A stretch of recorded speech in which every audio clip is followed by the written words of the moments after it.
Anything you need, Commander? Just trying to get a sense of Well, where... they know about the stonewalling you've had from the Council. They deserve to know what we're up against.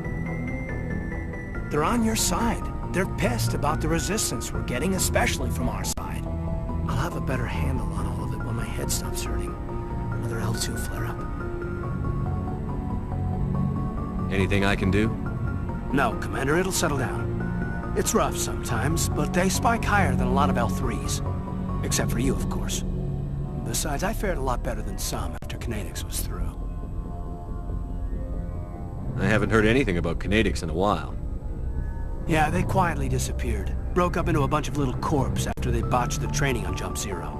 After first contact, Kinetics was set up to track Element Zero exposures and develop implants for humans. Once we had an embassy on the Citadel, Kinetics could bring in experts instead of taking it slow. Is there some reason we couldn't learn it on our own? They didn't know where to start. Hell, it took a couple of years to even link biotics and EZO. Forget trying to get the kids to move stuff. They had trouble just helping them not break their own limbs. And their choice of teachers didn't help much. The only experts would have to be aliens. Dead on. Turians, actually. That's why Kinetics kept it a secret. They were afraid of what people back home would think, asking the Turians for help when we just fought a war with them. The Asari would have been more acceptable than the Turians. Yes, but the company didn't go through the Citadel. It would have made Earth look weak, so they discreetly hired some Turian mercenaries. I'm sure Kinetics did what they thought was best. It wasn't best for us. They brought in an ex-military Turian named Commander Vernus. A real hard-ass. He basically had a free pass to break us if it would turn out a decent biotic. Kind of spiraled from there, Commander. Did he ever face charges for that? He got his, yeah. But like everything else at Jump Zero, it was under the table. The less said, the better. Anyway, this is ancient stuff. I walked it off a long time ago. I should get back to my duties, Commander. We're here to make history, not rehash it. What's your opinion on the last mission? Killing Saren's, what was Benezi anyway? Second in command? Advisor? Anyway, it should set him back a bit. I'm sure Dr. Dasoni's hurting, though. Poor kid. Any opinion on the Rachni? Off the record? If we had the option, I'd as soon have left it to the Council. We weren't out here during the Rachni War. I'm not sure we have any business getting involved. We'll talk another time, Lieutenant. Commander?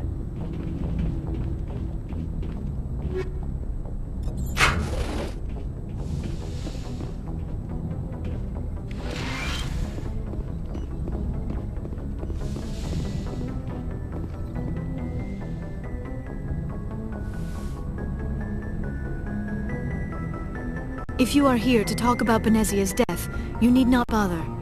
She brought it upon herself. Don't pretend it doesn't bother you. She was your mother. She was. But she was not. I prefer to remember Benezia as she used to be, before she was corrupted by Sovereign's power. The best of your mother lives on in you. Her determination, her intelligence, her strength. That is kind of you to say. I appreciate your concern, but I am fine. Benezia chose her path, just as I have chosen mine. I am with you until the end, Shepard. Tell me about yourself, Liara. Me? I am afraid I am not very interesting, Commander. I spend most of my time on remote digs, unearthing mundane items buried in long-forgotten Prothean ruins. Sounds dangerous. And lonely. Sometimes I would run afoul of indigenous life forms or stumble across a small band of mercenaries or privateers, but I was always careful. Until the Geth followed me to Artemis Tau, I never found myself in any situation my biotics could not handle. As for the solitude, well, that is one aspect that most appealed to me. Sometimes I just need to get away from other people. You must enjoy something about it. I love my work. Seeking out history's lost secrets has a special appeal for me. You were actually touched by working Prothean technology. That is why I find you so fascinating, Commander. Sounds like you want to dissect me in a lab somewhere. What? No! I did not mean to insinuate. I never meant to offend you, Shepard. I only meant that you would be an interesting specimen for an in-depth study. No, that's even worse. Calm down, Liara. I was only joking. Joking? Oh, by the goddess, how could I be so dense? You must think I am a complete and utter fool. Now you know why I prefer to spend my time in the field with data disks and computers. I always seem to say something embarrassing around other people. Please, just pretend this conversation never happened. I should go. Goodbye, Shepard. Yes, Commander? Is there something you need? I should go. Goodbye, Commander.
Oh, before I go, you said you're serving with Commander Shepard now? We saw him on the news here. He's cute. Later, sis. Tell me you didn't hear that. Afraid I did. Oh, shoot me now. One of my sisters. That's Sara, the youngest. Surprised to see you here, sir. Thought you'd be chatting up, what's her name? T'Soni? Liara, why would you think that? Scuttlebutt says you got a bit of a thing for her. I could understand why. The crew's off limits with the regs against fraternization. And at least she looks like a woman. You think I'm interested in Liara because she's the only one I'm allowed to date? So you are interested in her. Of course, it could be politics. Alien diplomat's daughter, us under orders to make nice with the bug-eyed monsters. What's up? You didn't come by to eavesdrop on family mail. Your family seems to be important to you. Yeah, we've always been close. Me and my sisters especially. With Dad on duty so much, I had to help Mom raise them.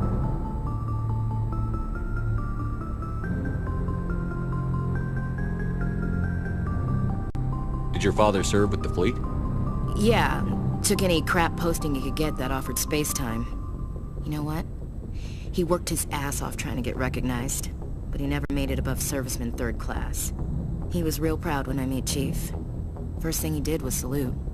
What about your mother? You haven't mentioned her. You must know what military wives are like. Strong because they have to be, able to raise kids while Dad's away on a 6-month cruise. She has a degree in planetary geology. She and Dad both wanted to see new worlds. She gave up her career to raise us, though. After helping raise them, your sisters still talk to you? Amazing. Things were tense between Sarah and me for a while. Then we bonded. Sounds like a story. Feel like sharing? Sarah got herself a boyfriend who wanted to go faster than she did, Mike. I didn't think he was a bad kid, just pushy. Lynn would send me these worried vidmails, and I'd tell her to relax. If he really liked her, he wouldn't be pushy. Yeah, of course, if he didn't ask at all, I'd wonder if he thought Sarah was ugly. Damned if you do, damned if you don't. Mike thought they'd go for a romantic walk in the woods, because he figured it was past time they did the deed. She levered Mike face first into a tree and left. Didn't have a scratch on her. Good thing Mom and Dad had us all learn some kind of self-defense. I took emergency leave and walked Sarah to school for a few days. You traveled all the way home to walk your sister to school. It was only a dozen light years, like a day's cruise. It's not like I was going to Earth or something. My last day out, Mike was waiting for us. Sarah had told her friends, so everyone at school knew what he did. He wasn't happy. I wanted to snap him in half, but Sarah gave me this look, this let me handle it, I need to do this alone look. She kept her cool, God bless her, as he screamed in her face. She just let him vent. Then he tried to punch her. I swear, she just flowed around him. Next thing I knew, he's face down on the sidewalk, and there's blood everywhere. That's Unbelievable. Sarah must be as good as you. Better. I'm more or less a straight-up puncher. When he swung, she wasn't there anymore, and he fell. She helped him stop the bleeding and had me call an ambulance. She told the paramedics he fell. Before they took him to the hospital, Mike touched Sarah's arm. I thought he was gonna end up on the ground again. But he hung his head, whispered, "I'm sorry," and started crying. And she hugged him. The Williams women are a decisive bunch, Commander. We do things when we're ready. Not before, not after. Your sister's something else. But you didn't mention your father at all. Was he on deployment? Dad always wanted to serve in space, but he wanted us to have real ground under our feet. He'd say, space is beautiful, but you can't raise a family there. I cannot rest from travel. I will drink life to the lees. All times I've enjoyed greatly, have suffered greatly, both with those that love me and alone. For always roaming with a hungry heart, much have I seen and known, cities of men and manners, climates, councils, governments. I didn't know you liked classical literature. Ulysses was my dad's favorite poem. Every time he shipped out, he recorded me reading it. He had a dozen versions when he retired. Does he still like it?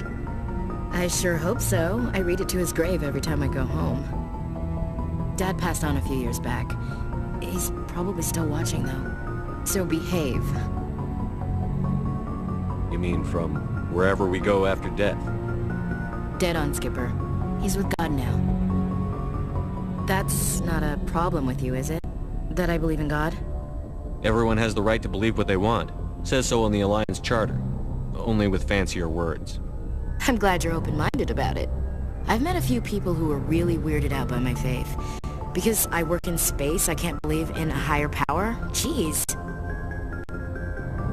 Hello, have you people looked out the window? How can you look at this galaxy and not believe in something? I should get back to my duties. Didn't mean to take up so much of your time. We'll talk later, Williams. Looking forward to it, Skipper. Commander, good to see you. You've been with C-Sec a while. Have you seen much action? Well, not as much as you, but yeah, I've seen some interesting things. I'll bet you have. Anything in particular that stands out? I remember this Solarian geneticist I was sent to investigate. That case was a bit disturbing. What happened? Why were you investigating them? I was tasked with tracking black market trade on the Citadel. Most of it harmless, nothing I needed to pursue. But during the course of my investigation, I noticed an increase in the trade of body parts, organs mostly. We usually get a few of those, but not the numbers I was seeing. We weren't sure if there was a new black market lab or if some freak was harvesting organs from citizens. You've seen this before on the Citadel?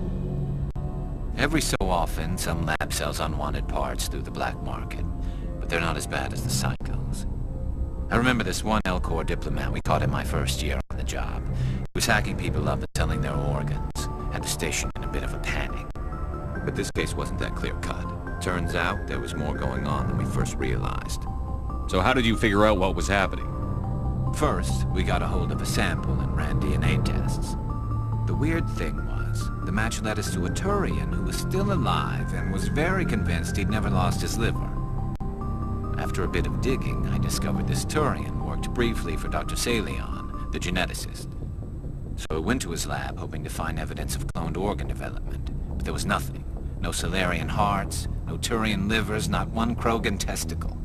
You're kidding, right? Why would anyone want Krogan testicles? Some Krogan believe that testicle transplants can increase their virility, counteract the effects of the genophage. It doesn't work, but that doesn't stop them from buying. They'll pay up to 10,000 credits each. That's 40,000 for a full set. Somebody's making a killing out there. What did you do about the geneticist? I brought in some of his employees for interrogation to see if I could get them to talk. While I was interviewing one of them, I came across something suspicious. You mean threaten? Was that really necessary? Maybe, maybe not. Either way, it paid off. One of my detainees started bleeding profusely during the interview. We offered to patch him up, and he got frantic, freaked out. I ordered a full exam to find out what was going on. Our medics found incisions all over his body, some of them fresh. That was our big break. These people weren't just Dr. Salion's employees. They were test tubes. Walking, living test tubes. He was growing parts inside these people?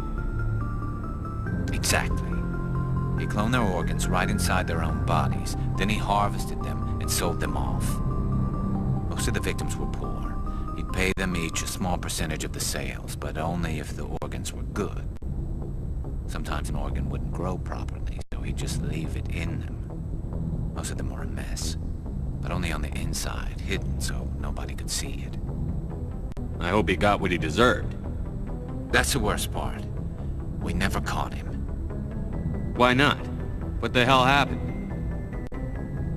He ran, blew his lab, grabbed some of his employees, and headed for the nearest space dock. By the time I found out, his ship was already leaving. He threatened to kill his hostages if we tried to stop him. But you went after him anyway, right? I ordered Citadel Defense to shoot him down, but C-Sec headquarters countermanded my order. They were worried about the hostages, worried about civilian casualties if the ship was destroyed so close to the Citadel. I told them those hostages were dead anyway.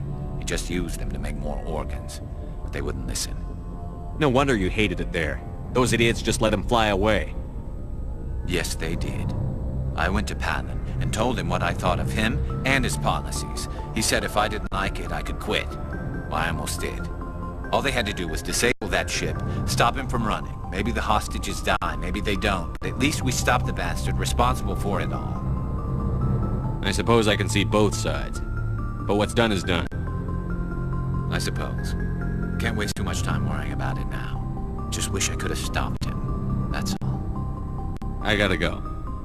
Commander.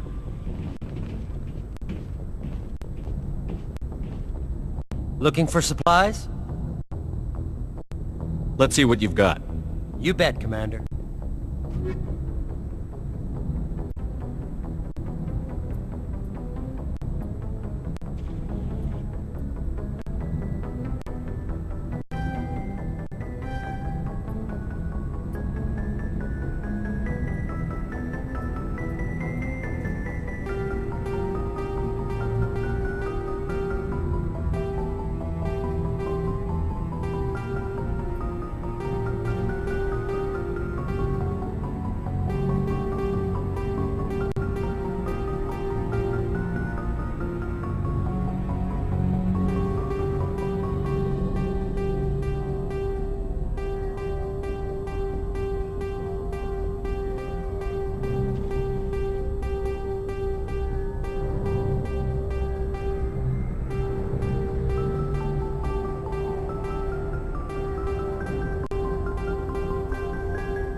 Looking for supplies? Let's see what you've got. You bet, Commander.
Shepard, I'm glad you're here. Good to see you smiling again, so to speak. I'm sleeping much better now. I guess I'm getting used to how quiet your ship is. I still think a lot about my pilgrimage, though. I know Saren's our top priority, but with all the worlds we go to, I was hoping to find something to bring back to the flotilla. We've still got a long way to go. You'll find something to take back. Yes, but it cannot just be some derelict ship my people can use for salvage. It has to be more than that. There's a lot expected of me. What's so special about you? It's my father. He's the senior member of the Admiralty Board. He's one of only 5 people who can overrule the decisions of the Conclave for the good of the migrant fleet. My father is responsible for the lives of 17 million people. Our entire race is in his hands, and I'm his only child. So are you some kind of heir to the Quarian throne or something? No, it doesn't work that way. My father's position isn't hereditary. I'll probably never serve on the Admiralty Board myself. Officially, I'm just the same as any other citizen. But it doesn't work that way in practice. People have always treated me differently because of who my father is. You must get all kinds of special privileges. I probably had it easier than most growing up, but it's not all good. People like my father have enemies, and they're not above using me to get to him.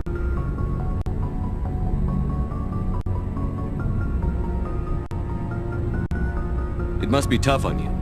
My people place a high value on family and ancestry. There's an unspoken expectation that I'll live up to my father's example. Everyone's waiting for me to do something great on my pilgrimage, something that will forever change our lives for the better. If I don't, it's like I failed, and that reflects badly on both me and my father. The work you're doing here is more important than anything any Quarian has ever done before. Yes, I know. But you have to understand Quarian culture. We're a very insular society. The events beyond the flotilla don't much matter to the average citizen.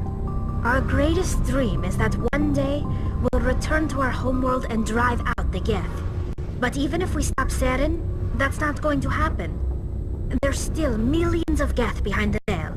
Until they're gone, our exile will continue. What would you need to bring back to make everyone happy? Something that would help us better understand the Geth. They've changed significantly since the exile. They've continued to evolve. We've done our best to study them, but it's not easy. They're very reclusive. Until recently, they never went beyond the borders of the Veil. And all the Geth we run into now are under Saren's control. We'd need to find Geth operating on their own, independently. But I don't want this to get in the way of our mission, Shepard. First, we stop Saren. Then I'll worry about my own problems. I should go. See you later.